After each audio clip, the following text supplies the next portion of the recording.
আজকে মেঘা পিসির বিয়ে। আমি তো রেডি হয়ে গেছি। গতকাল রাতে মায়ের হাতে মেহেন্দি পরিয়ে দিয়েছিলাম, দেখো কত সুন্দর কালার হয়েছে। আর মাকে কিন্তু আমি সাজিয়ে দিয়েছি।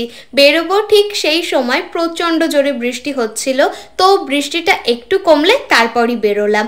এই যে বিয়েবাড়ির গেট, আর বিয়েবাড়ির ভেতরটা তো ভীষণ সুন্দর করে সাজানো। মেঘা পিসির সাথে দেখা করে তারপর স্টলের দিকে চলে আসলাম খাওয়া দাওয়া করতে। স্টলে তো অনেক আইটেম রয়েছে। বিয়েবাড়ি কি কি খেয়েছি সেটার আলাদা ভিডিও আসবে। স্টলে অল্প কিছু খেয়ে আমরা ছবি টবি তুলছিলাম। আজকে মা আমার অনেক ছবি তুলে দিয়েছে। তারপর ওই 10:30টার দিকে বাবা বলছিল খেতে যেতে।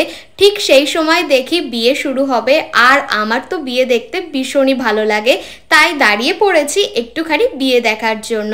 এই দেখো দুজনকে পিঁড়িতে বসিয়ে কত উঁচুতে তুলেছে, আর দুজনকে একসাথে দেখতে খুবই সুন্দর লাগছে। তারপর চলে গেলাম খাওয়া দাওয়া করতে। এই জায়গায় মেঘা পিসির বিয়ে হচ্ছে, আর মেঘা পিসির বিয়ের বড় ভ্লগটা অলরেডি আমার ইউটিউব চ্যানেলে আপলোড করা হয়ে গেছে। তোমরা গিয়ে একবার দেখে এসো। আর আজকের মিনি ভ্লগটা এইটুকুই। টাটা।